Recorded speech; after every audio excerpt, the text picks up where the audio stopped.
Découvrez un extrait exclusif de ce livre audio et profitez d'un essai gratuit sur Audible via le lien dans la description. Quand nous sortons du zinc, nous sommes alpagués par la voix tonitruante et en colère de la pirate qui, attablée à l'extérieur, semble s'enrager contre Castel. Ce dernier stoppe sa marche, un demi-sourire aux lèvres, enfouit les mains dans les poches de son pantalon et exécute une volte-face pour affronter la sentence. J'ignore quel genre de lien ils peuvent avoir noué, tous les deux. Mais j'observe et tandis qu'elle se précipite vers lui, je me refais la première réflexion que j'avais eue la concernant. Elle n'est ni vraiment belle, ni vraiment laide. Elle a du caractère. Son visage ne s'oublie pas, avec ce long nez prononcé, cette bouche très fine, ses yeux vifs. Mais elle n'est pas jolie, comme l'entendent les critères communs de la beauté. « De pire en pire, enfoiré !» lâche-t-elle en lui assénant un faux coup dans l'épaule. « Maintenant, tu ne t'arrêtes même pas à prendre un verre ? Tu me fuis ? Je peux savoir ce que j'ai fait. Il y a une liste précise de griefs, monsieur Castel, où je dois deviner toute seule. » Il ricane. Ça, c'est joli. Ça fait partie des critères universels de ce qui est beau. Comme les couchers de soleil. Tout le monde s'accorde à trouver ça canon.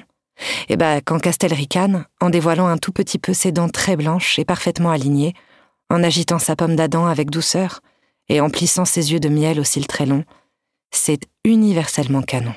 « Je raccompagne juste, Maryse, arrête le drama », réplique-t-il tranquillement. La pirate me toise alors. Ses petits yeux passent sur chaque trait de ma figure. Je ne parviens pas à savoir si elle me déteste, si je la répugne, ou si c'est simplement sa façon de regarder les gens. « Oh !» susurre-t-elle en avançant d'un pas. « La nouvelle résidente du château !» Elle affine d'autant plus son regard sur mon visage pour ajouter, dans un souffle suspendu, « Tu n'as pas peur ?»« Les fantômes m'adorent » répliquai-je sans la quitter des yeux. « On a plein de trucs en commun. Le teint blafard, par exemple ?» J'imite son mouvement précédent et fais un pas. « On observe les gens avant de les effrayer » murmurai-je à mon tour. « On les regarde vivre, boire et pirater des données pour tricher à leurs examens. On adore connaître vos secrets sans que vous connaissiez les nôtres. » Le silence qui nous sépare me crispe. Soit elle hurle, soit je m'en prends une, soit elle éclate de rire sur la petite place de l'Olivier. « Elle est merveilleuse !»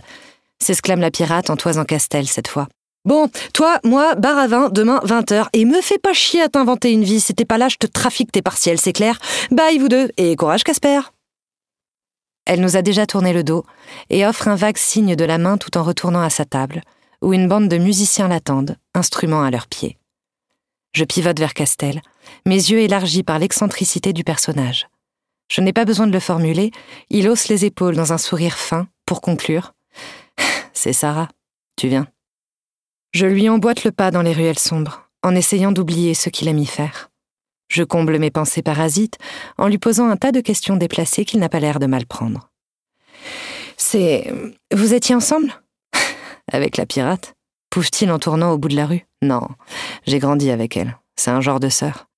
Elle fait beaucoup de conneries, j'ai pris l'habitude de la surveiller de près. » « Des conneries comme le pentacle ? Qui t'a parlé de ça, toi ?» Il m'offre un regard de biais, plus pétillant que je ne l'aurais cru.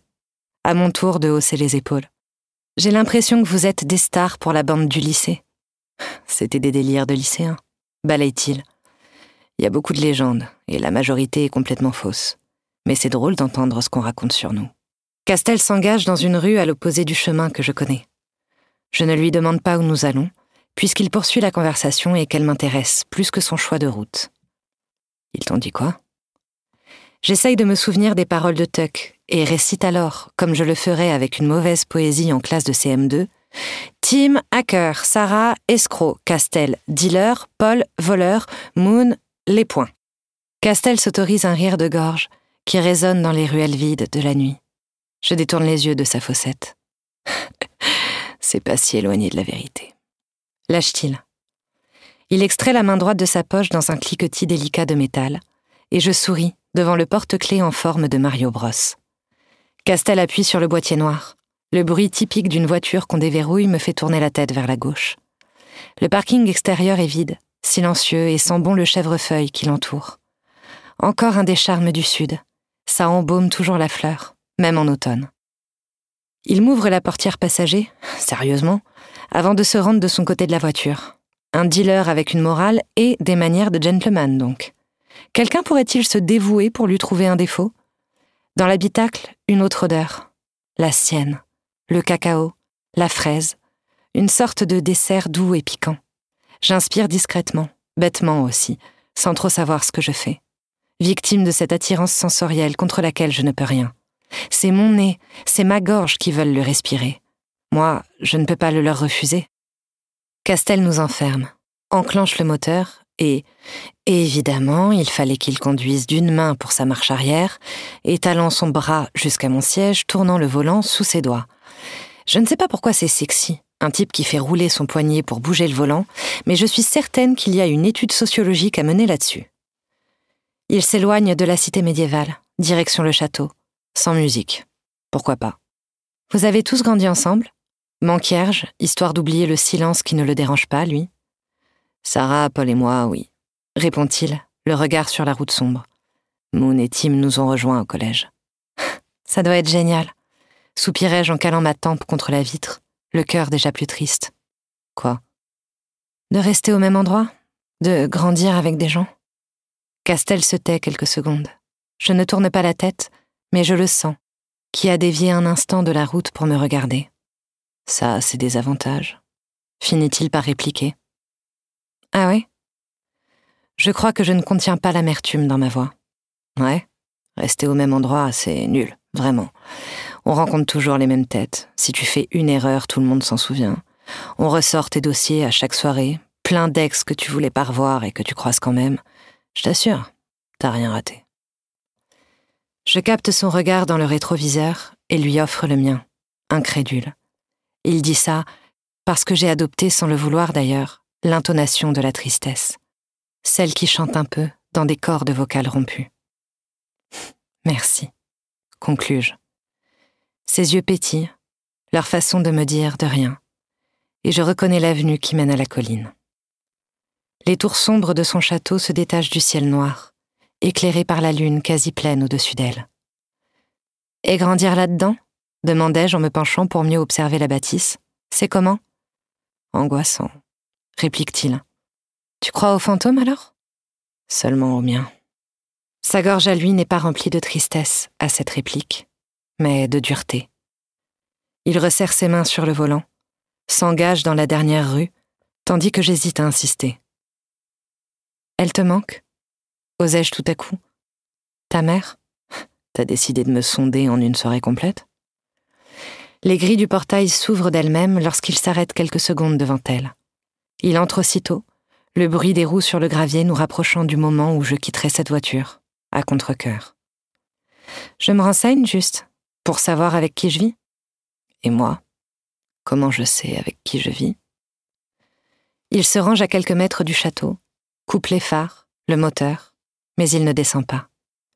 Castel défait simplement sa ceinture, puis se tourne vers moi. Il n'y a de lumière que celle des lampadaires automatiques sous les hautes portes en verre.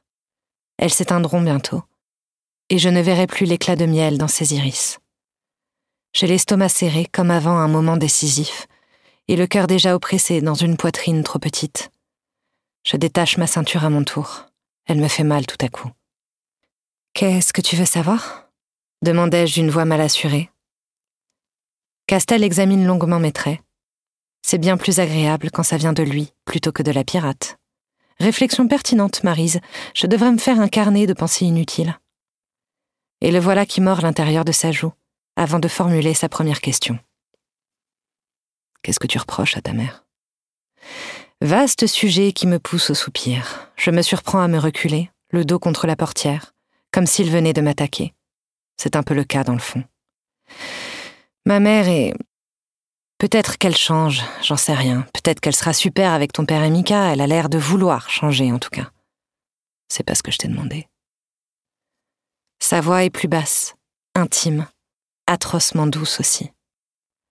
Je tourne le regard vers l'allée de gravier devant et la forêt derrière celle-ci, épaisse, sombre, insondable. Je lui reproche de pas être une mère. Combien de soirées à me cuisiner seule des plats dès l'école primaire. Combien de vacances à la réconforter de sa dernière rupture. Combien d'appels aux huissiers pour éviter qu'on prenne nos meubles, Combien de factures payées avec l'argent de mes grands-parents? Combien de déménagements, de cette fois-ci c'est le bon, de solitude, de pleurs, d'abandon? Livre audio complet gratuit disponible en description de cette vidéo.